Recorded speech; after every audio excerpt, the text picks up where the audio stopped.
Well, we are going to go ahead and turn to another major geopolitical hotspot, and that is Ukraine, where there is many things happening, some of which are making the news, some of which are not. And we are very, very honored to be joined here as we continue the show once again by Diesen, who is a professor at the University of Southeastern Norway and the author of The Ukraine War and the Eurasian World Order. As always, Glenn, thank you so much for being with us.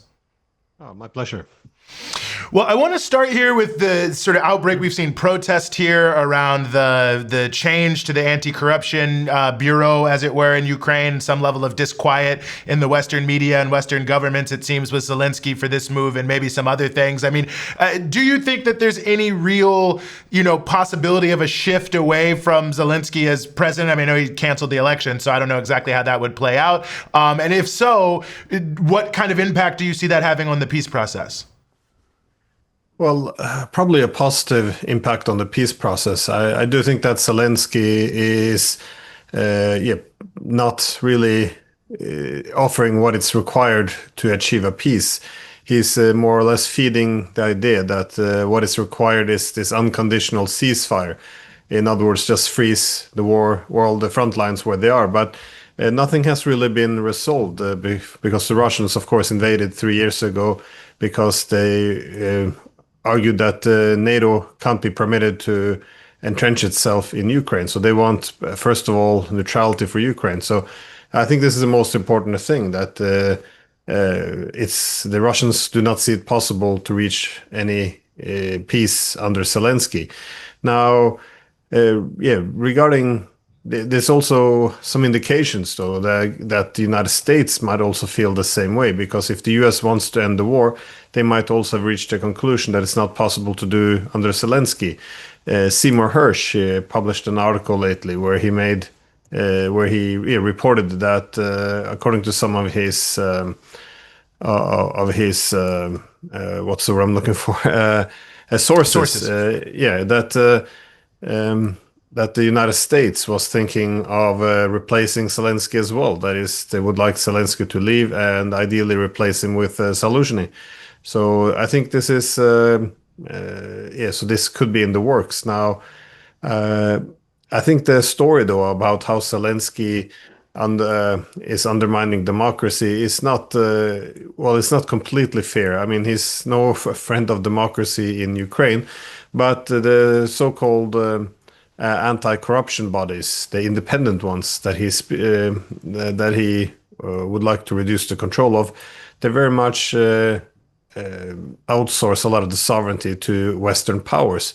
Now, I think many Ukrainians see this as a problem, that too much of the control over Ukraine is now in the hands of Western powers, and primarily the United States.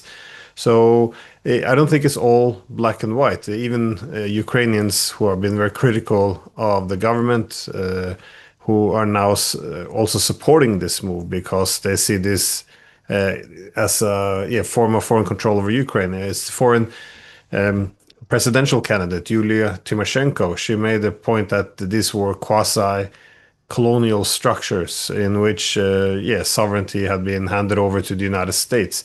So this is a tendency often to, you have Western governments funding these NGOs, which are then taking responsibility for how to govern a country, and this is essentially what they want to have removed. So it's a very complicated topic. But what is interesting, though, is for the first time you see the Western media really going after Zelenskyy, which is interesting because the Russians would like to see him go as well.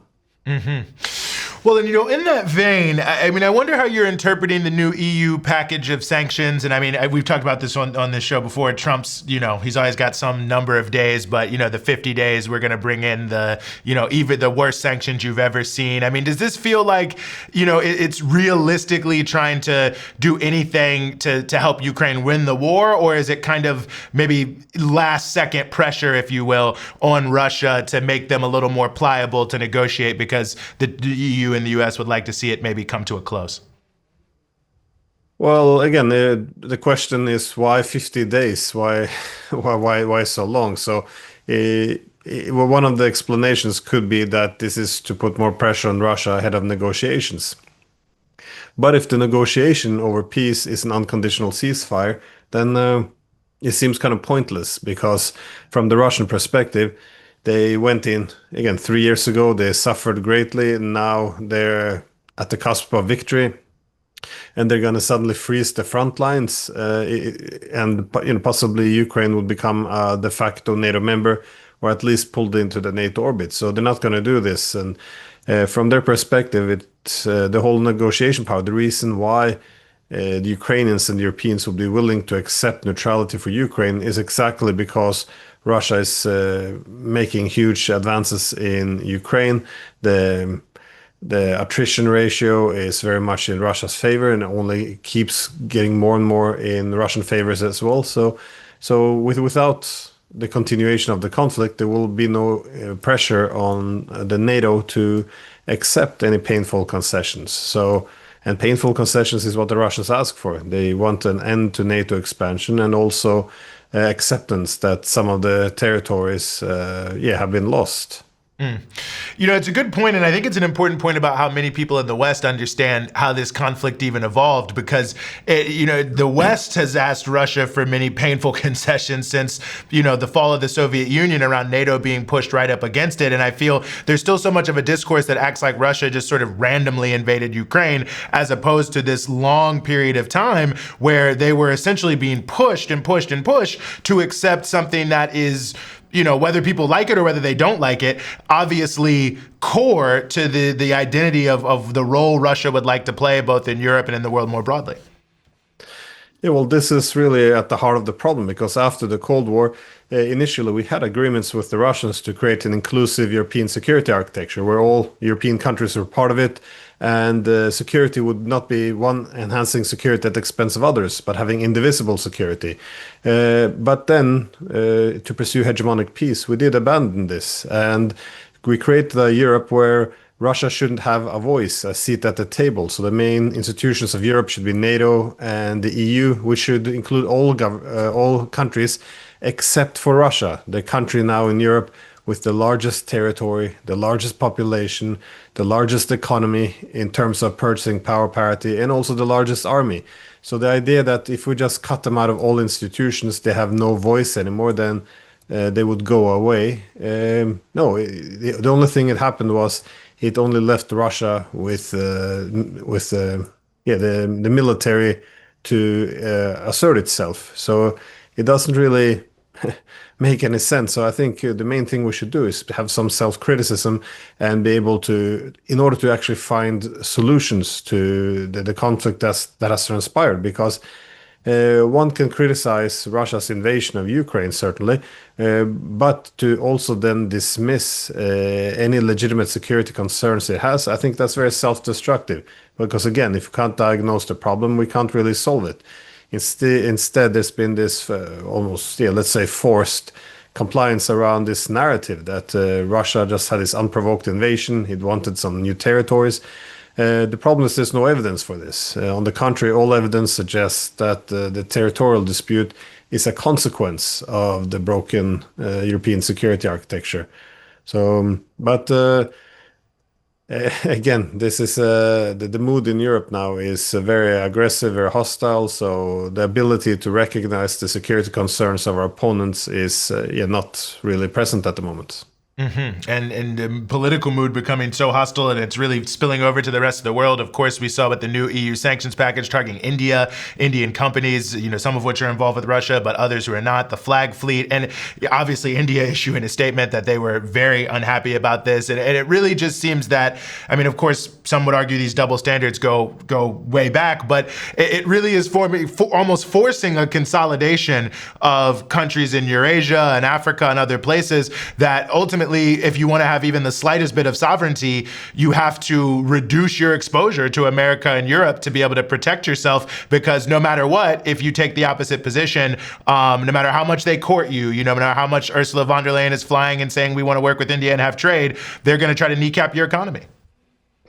And this is exactly the thing, and this is why different countries have different reasons why they won't follow this, which is why I don't think the sanctions are I don't even think they're gonna be imposed. I think it's just a threat, and even if they would be imposed, I don't, the 100% tariff by America that is, I don't think they would be very effective, because for the Chinese, if they see this as being a way of splitting China from Russia, there's been a lot of American leaders making the point that after Russia's been broken, we can focus on China. They're the real enemy. So why would China go about undermining its main key strategic partner when they know that they're next on the chopping board? And even countries like India, which are very friendly with the United States, they don't want to have America's permission to trade with Russia or China or anyone else. So at the moment, all the major powers are scrambling for alternatives. That's alternative institutions, technologies, industries, transportation corridors, banks, payment systems, currencies. This is what's happening. This is why BRICS is so attractive as well. They're trying to create greater economic connectivity in a trade in a post-American world where they don't have to depend so much on the US. And this is the problem of very strong and prolonged sanctions. Is the rest of the the rest of the world will eventually learn to live without. And same goes with the threat of sending weapons, more weapons now to Ukraine. The United States doesn't have that many missile defense, air defense systems to sell to the Europeans. The Europeans don't really have the money, and Ukrainians have been very exhausted and don't really have the manpower to man any of the weapons that are being sent either. So it is a very difficult situation, and it does seem as if this is simply a need to do something, but it's not going to be able to turn the tide. Things are unraveling very quickly now. And if we cared about the future of Ukraine, we would then begin to actually address the security concerns of our opponent. Because every time we talk about possible peace, it's only what does Ukraine want? What does Ukraine demand? When Russia is winning the war, it's time to actually address what are their security concerns. This has been largely criminalized now in Europe. That is, if you point out that they do demand an end to NATO expansion, then more or less you're a Russian puppet. So you're a Putinist, you're spreading Russian propaganda. So everyone has to conform to this narrative. It was unprovoked. And the problem here is, if it was unprovoked, then there's no real solutions, because the only thing Russia wants then is territory. So I think this lie is what will be a massive disaster for Ukraine. Because if there is no peace agreement, Russia will just make sure that the territory there can't be used by NATO against it in the future. So they will annex many more regions, and they will destroy the infrastructure in whatever remains of a rump state Ukraine. Well, a lot to keep watching and a lot to keep following on this issue, and many things happening. And as always, Glenn Diesen, we really appreciate you joining us here on the Freedom Side. Oh, it's my great pleasure. Thank you.